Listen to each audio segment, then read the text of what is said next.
আল্লাহ তাআলা বলেন, হে নবী আপনি বলে দিন, তোমরা যদি আল্লাহ তাআলাকে ভালোবাসতে চাও ফাত্তাবিউনি, তাহলে আমি নবীর তোমরা আনুগত্য করো। তাহলে কি হবে? ইউহিব্বুকুমুল্লাহ, তাহলে আল্লাহ তাআলাও তোমাদেরকে ভালোবাসবেন। আর কি করবেন? ওয়া ইয়াগফির লাকুম যুনুবাকুম, তোমাদের গুনাহগুলো আল্লাহ তাআলা ক্ষমা করে দিবেন। তাহলে নবীজির আনুগত্য করার মাধ্যমে আল্লাহ তাআলার ভালোবাসা পাওয়া যাবে এবং গুনাহগুলো মাফ হয়ে যাবে। আলহামদুলিল্লাহ, মহান আল্লাহ সুবহানাহু ওয়া তাআলার দরবারে লাখো কোটি শুকরিয়া যে আল্লাহ সুবহানাহু ওয়া তাআলা আমাদেরকে রমজান মাসের সর্বশেষ জুমায়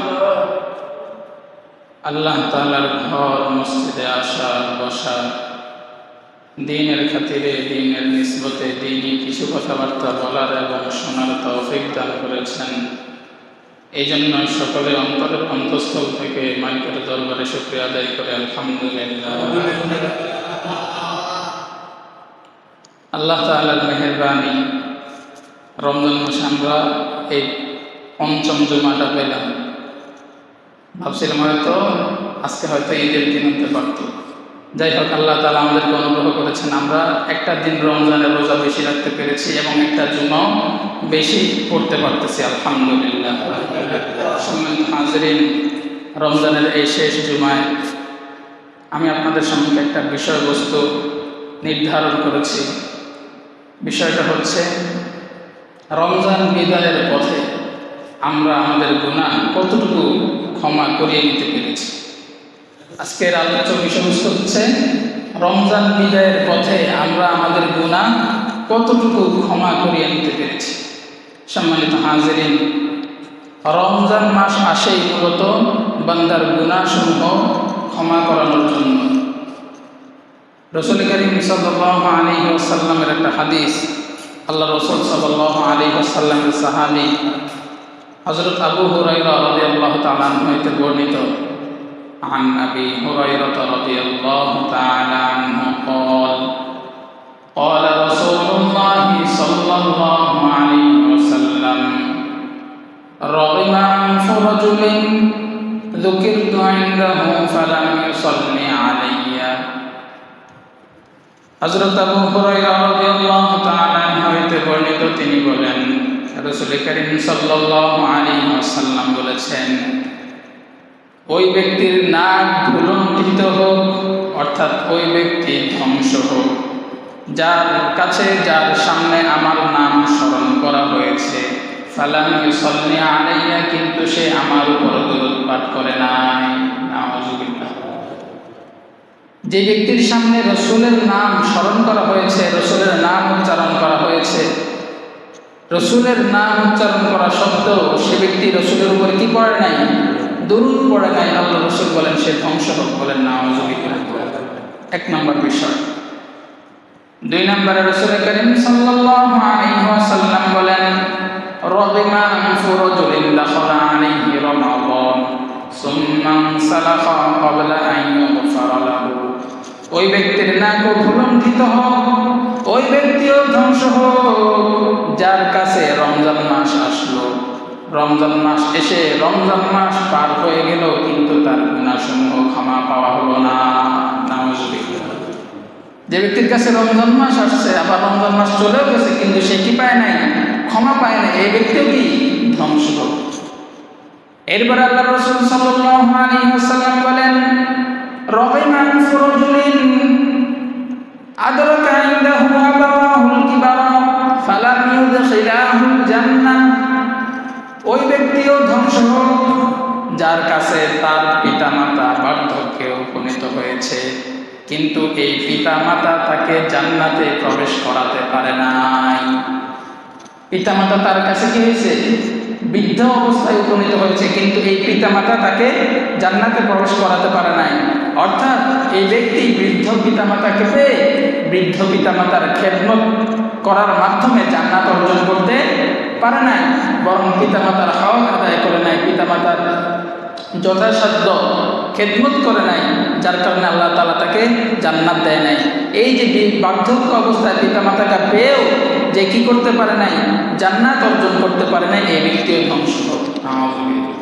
তাহলে এখানে তিনটা বিষয় বলা হয়েছে, এর মধ্যে 2 নম্বর যেটা বলা হয়েছে এটা হচ্ছে আমাদের মূল উদ্দেশ্য, যে রমজান মাস আসলো কিন্তু রমজান মাস চলেও গেল, এই ব্যক্তি গুনাহগুলা মাফ করাইতে পারলো না। সম্মানিত হাজিরিন, এই গুনাহ কিভাবে মাফ করানো যায় এর নির্বাচিত প্রায় 11টি পদ্ধতি আপনাদের সামনে উপস্থাপন করব যদি সময় পায়। গুনাহ মাফের কয়টি পদ্ধতি? নির্বাচিত 11টি পদ্ধতি।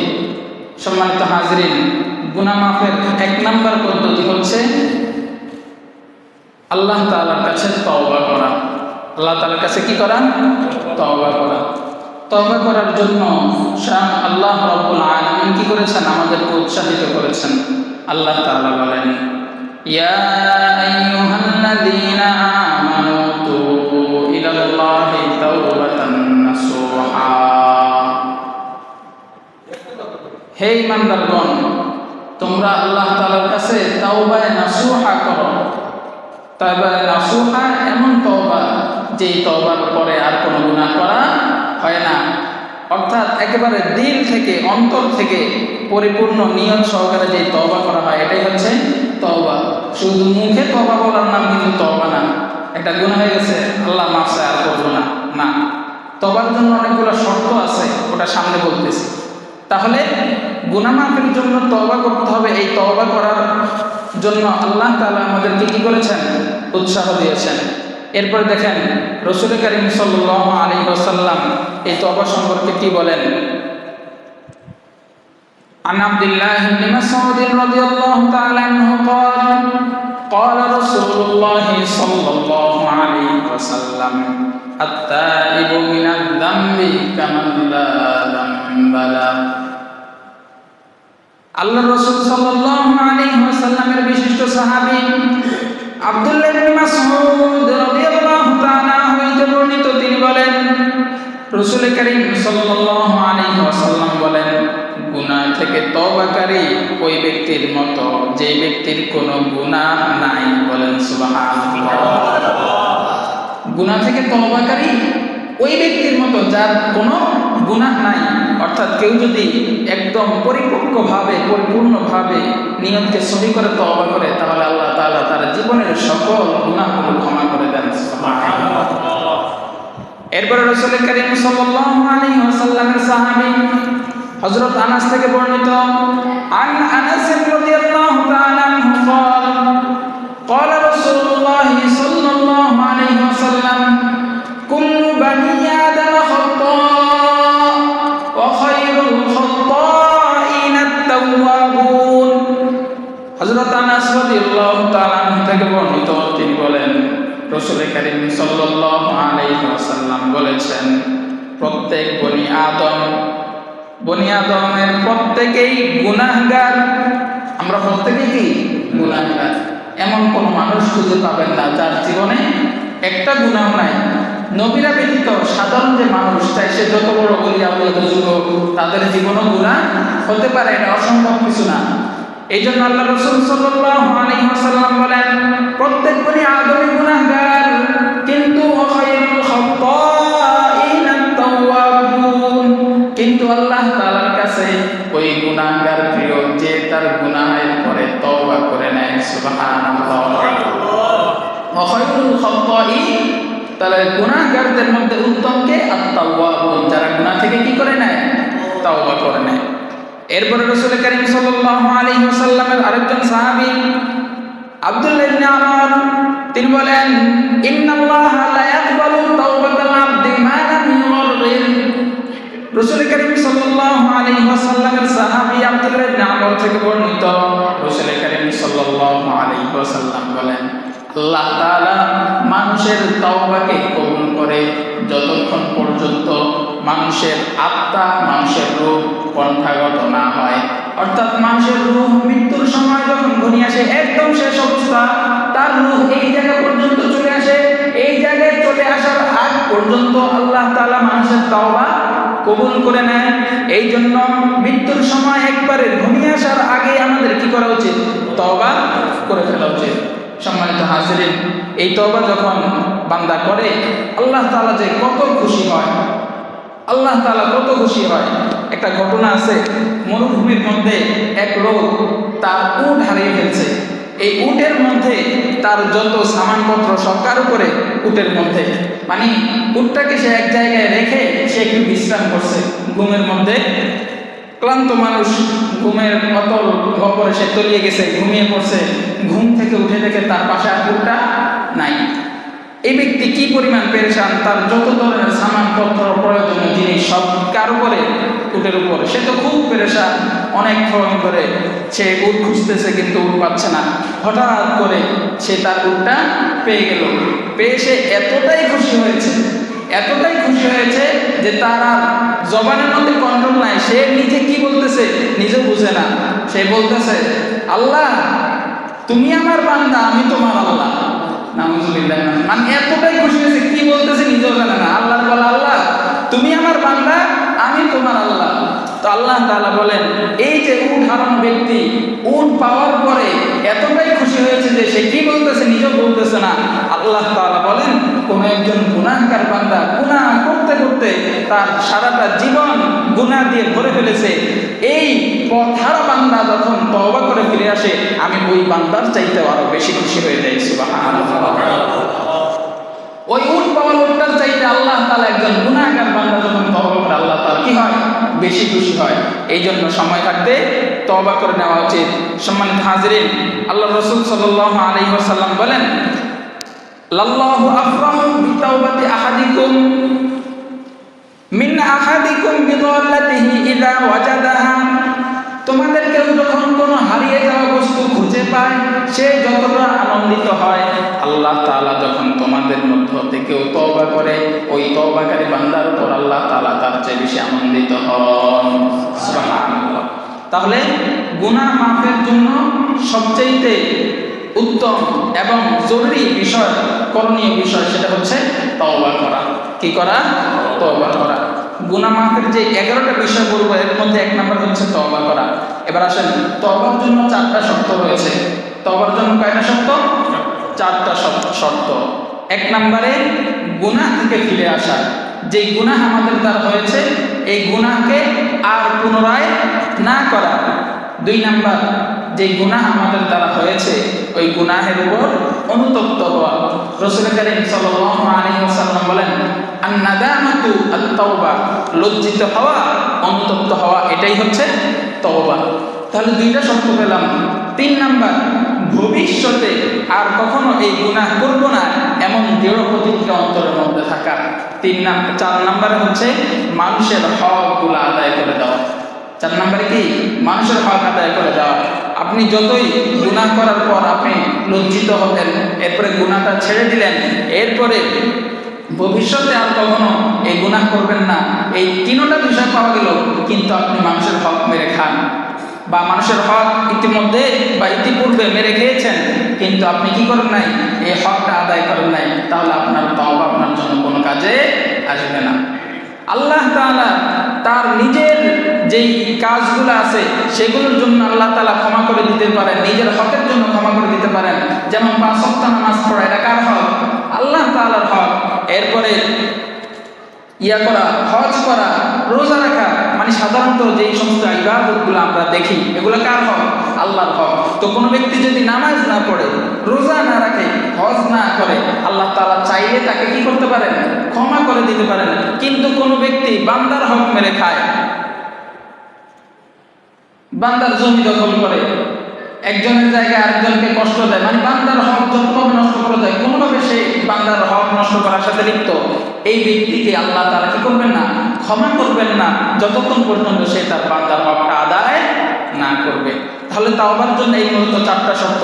এই 4টা শর্ত যদি পাওয়া যায়, তাহলে আল্লাহ তাআলা ওই বান্দার তওবা কবুল করে নেবেন। 1 নম্বরে গুনাহ থেকে ফিরে আসা, 2 নম্বরে অনুতপ্ত হওয়া, 3 নম্বরে ভবিষ্যতে এই গুনাহ না করার দৃঢ় প্রতিজ্ঞা করা, 4 নম্বরে বান্দার হকগুলা আদায় করে দেওয়া। এই 4টা কাজ যদি থাকে, তাহলে আল্লাহ তাআলা ওই বান্দার তওবাকে কবুল করে নেবেন, আর এই তওবার মাধ্যমে সে ক্ষমা পাবে, মাগফিরাত পাবে। তাহলে বলতেছিলাম, ক্ষমা পাওয়ার যে 11টা নির্বাচিত পদ্ধতি, এর মধ্যে হতে 1 নম্বর হচ্ছে কি করা? তওবা করা। এবার আসেন গুনাহ মাফের 2 নম্বর পদ্ধতি সম্পর্কে আল্লাহ তাআলা কি বলেন? গুনাহ মাফের 2 নম্বর ইয়া সম্পর্কে আল্লাহ তাআলা বলেন ইস্তেগফার পড়া। কি করা? ইস্তেগফার পড়া বা ইস্তেগফার করা। আল্লাহ তাআলা বলেন ওয়াল্লাযীনা ইযা ফাআলু ফাহিশাতান আও যালামু আনফুসাহুম যাকারুল্লাহ ফাস্তাগফিরু লিযুনুবিহিম ওয়া মান ইয়াগফিরুয যুনুবা ইল্লাল্লাহ। আল্লাহ তাআলা বলেন যারা কোনো অন্যায় কাজ করে ফেলে, আও যালামু আনফুসাহুম অথবা নিজেদের নফসের উপর জুলুম করে, যাকারুল্লাহ এগুলা করার পর আল্লাহ তাআলার স্মরণ আসে যে আমি তো ভুল করে ফেলেছি, ফাস্তাগফিরু লিযুনুবিহিম তারা যেন তাদের পাপের জন্য কি করে? ক্ষমা চায়। ওয়া মান ইয়াগফিরুয যুনুবা ইল্লাল্লাহ আর পাপ ক্ষমাকারী আল্লাহ তাআলা ছাড়া আর কেউ নাই। অর্থাৎ আল্লাহ তাআলা বুঝাতে চাইলেন কারো গুনাহ হয়ে গেলে সেজন্য কি করে? ইস্তিগফার পড়ে, আর ইস্তিগফার পড়লে আল্লাহ তাআলা তার গুনাহগুলো ক্ষমা করে দিবেন। এই হচ্ছে গুনাহ মাফের 2 নাম্বার পদ্ধতি, ইস্তিগফার পড়া। 3 নাম্বার ক্ষমার আশায় দোয়া করা। কিসের আশায় দোয়া করা? ক্ষমার আশায় দোয়া করতে হবে। আমাদের এমন অনেক বান্দা আছে সারাটা জীবন কখনো আল্লাহ তাআলার কোনো কি করে নাই? হুকুম মান্য করে নাই, সব সময় আল্লাহ তাআলার নাফরমানি করেছে। এই ব্যক্তিও আল্লাহ তাআলার কাছে ক্ষমার আশা করেই দোয়া করতে হবে। আল্লাহ তাআলার রহমত থেকে কখনো নৈরাশ হওয়া যাবে না। আল্লাহ তাআলার রহমত থেকে শুধুমাত্র শয়তানি নৈরাশ হয়, অন্য কেউ নৈরাশ হয় না। আল্লাহ তাআলা বলেন লা তাকুনাতু মির রাহমাতিল্লাহ, আল্লাহর রহমত থেকে নৈরাশ হবে না। ইন্নাল্লাহা ইয়াগফিরুয যুনুবা জামিআ, আল্লাহ তাআলা তোমাদের সকল গুনাহ ক্ষমা করে দিবেন। ইন্নাহু হুয়াল গফুরুর রহিম, নিশ্চয়ই আল্লাহ তাআলা ক্ষমাশীল এবং দয়াময়। দেখেন বনি ইসরাইলের এক ব্যক্তি, এই ঘটনা আপনারা অনেক শুনছেন, তবু আপনাদেরকে বোঝানোর উদ্দেশ্যে বলি যে আল্লাহ তাআলা চাইলে কি পরিমাণ গুনাহ ক্ষমা করে দিতে পারেন যে আমরা কল্পনাও করতে পারি না। এক ব্যক্তি তার জীবদ্দশায় 99টা খুন করছে। কয়টা খুন করছে? 99টা খুন করছে। 99টা খুন করার পর তার ভিতরে একটু অনুতপ্ত আসছে, হায় আমি কি করলাম, কাজগুলো তো ঠিক করে নাই, এখন না জানি আল্লাহ তাআলা আমাকে ক্ষমা করবে কিনা, আমার তো ক্ষমা পাওয়া দরকার। সে খুঁজতেছে এমন কোন লোক আছে কিনা যে আমার ব্যাপারে ফয়সালা দিবে যে আল্লাহ তাআলা আমাকে ক্ষমা করবে কি করবে না। খুঁজতেছে খুঁজতেছে, লোকেরা তাকে সন্ধান দিল যে অমুক জায়গায় একজন পাদ্রী আছে, তুমি তার কাছে যাও, সে হয়তো তোমার জন্য কোনো সমাধানের ব্যবস্থা করে দিবে, কোনো রাস্তা খুঁজে দেবে। সেই পাদ্রীর কাছে গেছে, পাদ্রীর কাছে গিয়ে বলে যে আমি তো 99 জন মানুষকে খুন করেছি, আল্লাহ তাআলা কি আমাকে ক্ষমা করবেন? এই পাদ্রী বলল যে না, তোমার মতো নাফরমান নাখান্দা নালায়েকের আল্লাহ তাআলা কখনো কি করবে না? ক্ষমা করবে না। এই কথা যখন শুনছে এই ব্যক্তি এই লোকটারও হত্যা করছে। কজন হয়েছে? 100 জন। মানে 100 জনকে হত্যা করার পর আবার তার মনের মধ্যে অনুতপ্ততা আসছে যে আমি কি করলাম, আমি কি কখনো ক্ষমা পাবো কিনা। আবার খুঁজতেছে যে কে আমাকে এই সমাধান দিবে। লোকেরা তাকে আরেকজন পাদ্রীর সন্ধান দিল। সন্ধান দেওয়ার পর ওই পাদ্রীর কাছে সে গেল, যাওয়ার পর তাকে বলল আমি তো 100 জন লোককে হত্যা করেছি, আল্লাহ তাআলাকে আমি কি ক্ষমা করবে? ওই ব্যক্তি বললেন যে হ্যাঁ, আল্লাহ তাআলা তুমি যে 100 ব্যক্তিকে হত্যা করেছো এরপরেও আল্লাহ তাআলা তোমাকে ক্ষমা করে দিবেন। বলেন সুবহানাল্লাহ।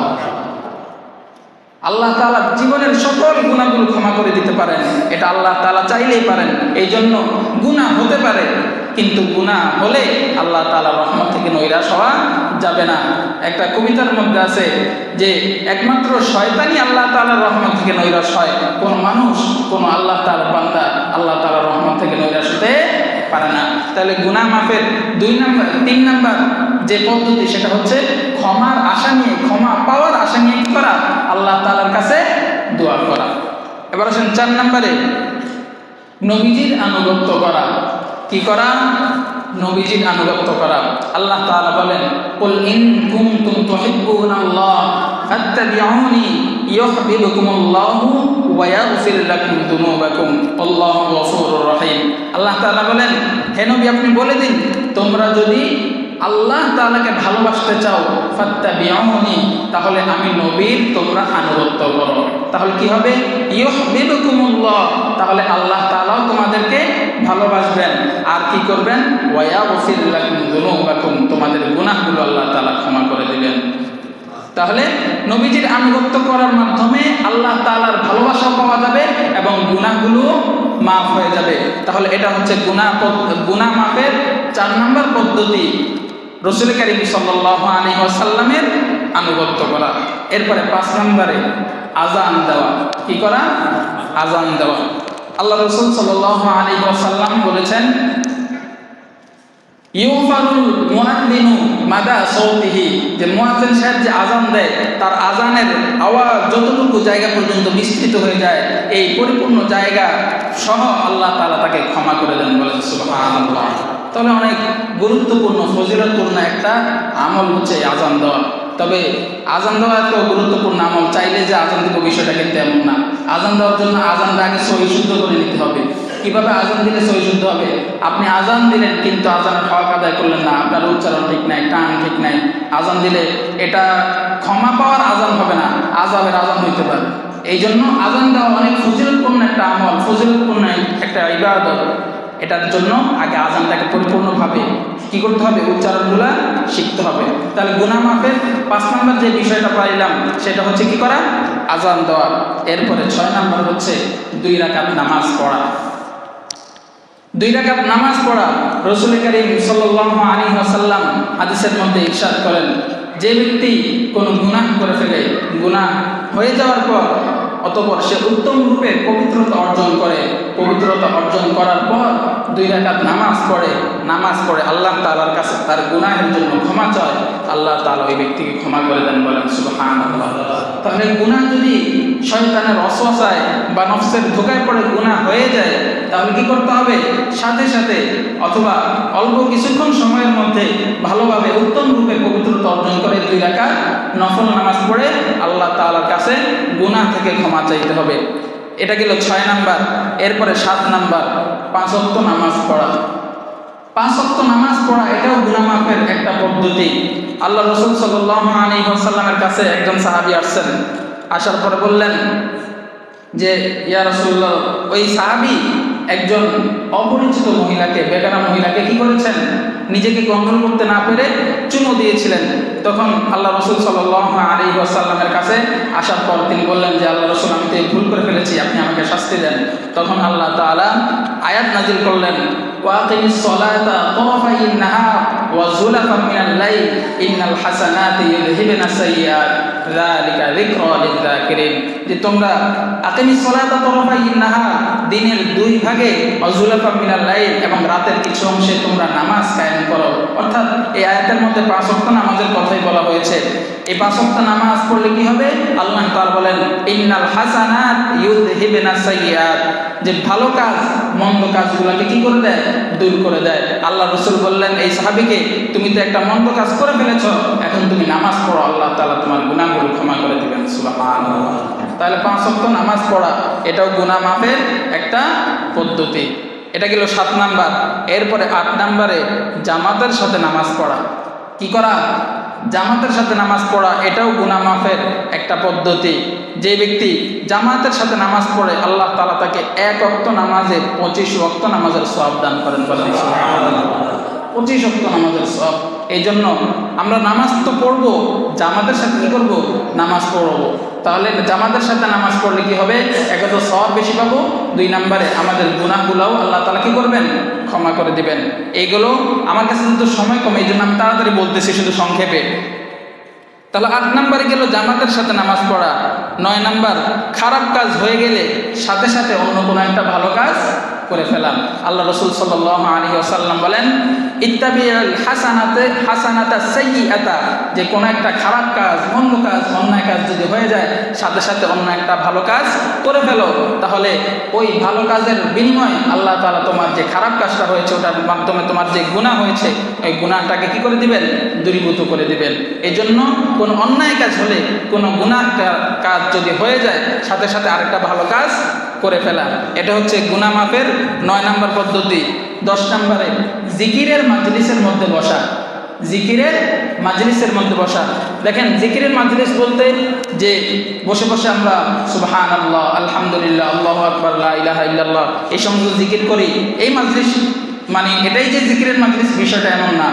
জিকির মানে এমন মাজলিস যেই মাজলিসের মধ্যে আল্লাহ তাআলার স্মরণ হয়, আল্লাহ তাআলার কথাবার্তা হয়, এমন প্রত্যেকটা মাজলিসই কিসের মাজলিস? জিকিরের মাজলিস। এই যে আমরা এখানে বসছি, আমরা কাকে নিয়ে কথা বলতেছি? আল্লাহ তাআলা সম্পর্কে কথা বলতেছি, আল্লাহ রাসূল সম্পর্কে কথা বলতেছি। তো আল্লাহ তাআলাকে যে আমরা স্মরণ করতেছি এটাও কিসের মাজলিস? জিকিরের মাজলিস, এই জিকিরের মাজলিসের মধ্যে কেউ যদি বসে তার গুনাহগুলো আল্লাহ তাআলা ক্ষমা করে দেন। আল্লাহ রাসূল সাল্লাল্লাহু আলাইহি ওয়াসাল্লাম বলেন যে আল্লাহ তাআলার কিছু ফেরেশতা আছে, এরা পথে পথে ঘুরতে থাকে এবং আল্লাহ তাআলার জিকিরকারী বান্দাদেরকে খুঁজতে থাকে। যখন আল্লাহ তাআলার জিকিরকারী বান্দাদেরকে তারা পেয়ে যাওয়ার পর ওই মাজলিসকে তারা নিকটবর্তী আসমান অর্থাৎ প্রথম আসমান পর্যন্ত তাদেরকে বেষ্টন করে নেয়। বেষ্টন করে নেওয়ার পর আল্লাহ তাআলা তাদেরকে জিজ্ঞেস করে, এই যে বান্দাগুলো একত্রিত হয়ে এরা কি করতেছে? তখন ফেরেশতারা বলে, দেখেন আল্লাহ তাআলা বলতেছে যে এরা কি করে, আল্লাহ তাআলাকে জানেন না? আল্লাহ তাআলা ভালোভাবেই জানেন।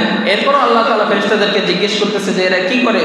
আল্লাহ ওই সমস্ত ফেরেশতারা বলেন যে এরা আপনার গুণগান গাইতেছে, এরা আপনার গুণগান গাইতেছে। কয় তারা কি আমাকে কখনো দেখছে? ফেরেশতারা বলে যে না, তারা আপনাকে কখনো দেখে নাই। আল্লাহ তাআলার কসম, আপনার কসম, তারা কখনো আপনাকে দেখে নাই। আল্লাহ তাআলা বলেন যদি তারা আমাকে দেখতো, ফেরেশতারা তখন বলেন যে যদি তারা আপনাকে দেখতো তাহলে তাদের এই জিকির আজকারের পরিমাণ তারা আরো অনেকাংশে বাড়িয়ে করতো, আরো বেশি করে তারা আপনাকে ডাকতো। এরপর আল্লাহ তাআলা বলেন যে এই লোকগুলা একত্রিত হয়ে আমার গুণগান গাচ্ছে, আমাকে কখনো দেখে নাই, এই লোকগুলা কি চায়? আল্লাহ তাআলা বলেন যে আল্লাহ তারা আপনার ক্ষমা চায়, আপনার মাগফিরাত চায়। তখন আল্লাহ তাআলা বলেন ফেরেশতারা আমি তোমাদেরকে সাক্ষ্য রেখে বললাম আমি তাদের সবাইকে ক্ষমা করে দিলাম। সুবহানাল্লাহ। আর কি চায়? আল্লাহ এরা আপনার জান্নাত চায়। জান্নাত কি কখনো তারা দেখেছে? না, তারা তো কখনো কি করে নাই, জান্নাত দেখে নাই। যদি তারা জান্নাত দেখতো, ফেরেশতারা বলে তাহলে তারা জান্নাত পাওয়ার আশায় আরো বেশি বেশি জান্নাত লাভের দোয়া করতো, বেশি বেশি জান্নাত পাওয়ার জন্য আমল করতো। আল্লাহ তাআলা বলেন যদিও তারা জান্নাত দেখে নাই, ঠিক না দেখেই তারা জান্নাত লাভের আশায় জান্নাতের জন্য দোয়া করতেছে, আমি তাদের সবার জন্য জান্নাতের বরাদ্দ দিয়ে দিলাম। সুবহানাল্লাহ। এরা আর কি চায়? ফেরেশতারা বলেন এরা আপনার জাহান্নামের শাস্তি থেকে মুক্তি চায়। আল্লাহ তাআলা বলেন এরা কি কখনো জাহান্নাম দেখেছে? ফেরেশতারা বলেন যে না, তারা কখনো জাহান্নাম দেখে নাই, জাহান্নামের শাস্তি দেখে নাই। আল্লাহ তাআলা তখন বলেন যদি তারা জাহান্নামের শাস্তি দেখতো, যদি তারা জাহান্নাম দেখতো, তখন ফেরেশতারা বলেন যদি তারা জাহান্নাম দেখতো, জাহান্নামের শাস্তি দেখতো, তাহলে তারা আরো বেশি বেশি জাহান্নাম থেকে মুক্তি চাওয়ার জন্য দোয়া করতো। তখন আল্লাহ তাআলা বলেন যদিও তারা জাহান্নাম দেখে নাই, জাহান্নামের শাস্তি না দেখো জাহান্নাম থেকে মুক্তির জন্য দোয়া করতেছে, আমি তাদের সবাইকে জাহান্নাম থেকে মুক্ত করে দিলাম। সুবহানাল্লাহ। তাহলে এই যে জিকিরের মাজলিসের মধ্যে বসলে এই সমস্ত কথোপকথন আল্লাহ তাআলা এবং ফেরেশতাদের মধ্যে হয় এবং আল্লাহ তাআলা বান্দাদেরকে কি করে দেন? ক্ষমা করে দেন। সর্বশেষ 11 নম্বরে আল্লাহ তাআলার জিকির করা। গুনাহ মাফের আরেকটা পদ্ধতি এবং শেষ পদ্ধতি, এছাড়া আরো বহু পদ্ধতি আছে, আমি শুধু 11টা পদ্ধতি বললাম। এই 11 নম্বরটা হচ্ছে আল্লাহ তাআলার জিকির করা। বেশি বেশি আল্লাহ তাআলার জিকির করতে হবে। ইয়া আইয়ুহাল্লাযীনা আমানু যিকুরুল্লাহা যিকরান কাসীরা ওয়াসাব্বিহুহু বুকরাতান ওয়া আসীলা। আল্লাহ তাআলা বলেন হে ঈমানদাররা, তোমরা বেশি বেশি আল্লাহ তাআলার জিকির করো এবং সকাল সন্ধ্যায় আল্লাহ তাআলার তাসবিহ পাঠ করো। এই জিকিরের মধ্যে কিছু কিছু বাক্য এমন আছে, যেমন আল্লাহ রাসূল সাল্লাল্লাহু আলাইহি ওয়াসাল্লাম বলেন যে ব্যক্তি সুবহানাল্লাহি ওয়া বিহামদি, এই যে বাক্য, এই বাক্যটা যে পড়ে আল্লাহ তাআলা তার সকল গুনাহগুলো ক্ষমা করে দেন। ওয়া ইন কানা মিথলা জাবাদিল বাহরি, সমুদ্রের ফেনা পরিমাণ গুনাহ যদি হয় আল্লাহ তাআলা তার সকল গুনাহগুলো ক্ষমা করে দেন। এরপর আল্লাহ রাসূল সাল্লাল্লাহু আলাইহি ওয়াসাল্লাম আরেকটা হাদিসের মধ্যে বলেন যে ব্যক্তি প্রত্যেক নামাজের পরে 33 বার সুবহানাল্লাহ, 33 বার আলহামদুলিল্লাহ, 33 বার আল্লাহু আকবার এবং একবার বলে লা ইলাহা ইল্লাল্লাহু ওয়াহদাহু লা শারীকা লাহু লাহুল মুলকু ওয়া লাহুল হামদু ওয়া হুয়া আলা কুল্লি শাইইন কাদির। এই মোট কতবার? 33 99, আর ওই বাক্যটা একবার, মোট 100 বার। এই বাক্যটা 100 বার যারা বলবে আল্লাহ তাআলা তাদের জীবনের সকল গুনাহগুলো ক্ষমা করে দিবেন, যদিও জমিন থেকে নিয়ে আসমান পর্যন্ত তার গুনাহসমূহ হয়ে থাকে। সুবহানাল্লাহ। তাহলে জিকিরের মাধ্যমে কি হয়? গুনাহ মাফ হয়। সম্মানিত হাজিরিন, রমজান মাস শেষ, আজকেই শেষ দিন। রমজানের তারাবির নামাজও শেষ, সাহারিও শেষ, আর শুধু একটা আছে ইফতার। এরপরে রমজান মাস পরিপূর্ণভাবেই শেষ। রমজানের এই সময়টা শেষ হওয়ার আগেই আমরা এখান থেকে আমাদের গুনাহগুলো থেকে কি করে নেই, তওবা করে নেই। তওবা ছাড়া কোনো উপায় নাই। গুনাহগুলো যদি আমরা মাফ করে নিতে না পারি, তাহলে আমাদের মতো নালায়েক নাখান্দা আর কেউ নাই, আমাদের মতো দুর্ভাগা আর কেউ নাই। আমরা ওই সমস্ত ধ্বংসপ্রাপ্তদের অন্তর্ভুক্ত হয়ে যাব যাদের জন্য আল্লাহ রাসূল সাল্লাল্লাহু আলাইহি সাল্লাম কি করেছেন, বদদোয়া করেছেন। তো আমরা কি করব না, রাসূলের বদদোয়া প্রাপ্ত লোকদের অন্তর্ভুক্ত হব না। আমরা এখনই যেইটুকু সময় আছে, আমরা জানি এই রমজান মাসে আমরা কতটুকু আমল করছি, এই রমজান মাসে আমাদের দ্বারা কতটুকু গুনার কাজ হয়েছে। যদি আমরা গুনাহগুলো ক্ষমা করাইতে না পারি, আল্লাহ তাআলা আমাদেরকে কাল কিয়ামতের ময়দান কিন্তু পাকড়াও করবেন। রমজান মাস দিছিলাম তোমার গুনাহগুলো ক্ষমা করার জন্য, কিন্তু তুমি গুনাহগুলো ক্ষমা তো করাইতে পারলা না, উল্টা আরো তোমার আমলনামায় নতুন করে কি করলা, গুনাহ যুক্ত করলা। রমজান মাসে দেখেন না কত মানুষ কত ধরনের উল্টাপাল্টা করছে। অন্য সময় আসলে শয়তানের দোষ দেয়, শয়তানে ধোকা দেয়, শয়তানের ধোকায় নামাজ পড়তে পারেনি। আর রমজান মাসে তো শয়তান বাধা অবস্থায় আছে, তো রমজান মাসে নামাজ পড়ে না কেন? এটা কোন শয়তানে ধরছে?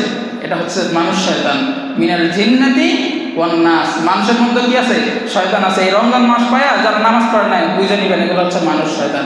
এদের থেকে আল্লাহ তাআলা আমাদেরকে হেফাজত করুন। সম্মানিত হাজিরিন, গুনাহ মাফের যে 11টি পদ্ধতির কথা বললাম, আল্লাহ তাআলা আমাদেরকে বুঝে আমল করার তৌফিক দান করুন। সকলে বলেন আমিন। ওয়া আখিরু দাওয়ানা আলহামদুলিল্লাহি রাব্বিল আলামিন। সবাই যারা সুন্নাত পড়েন নাই তারা কবুল করে নেন।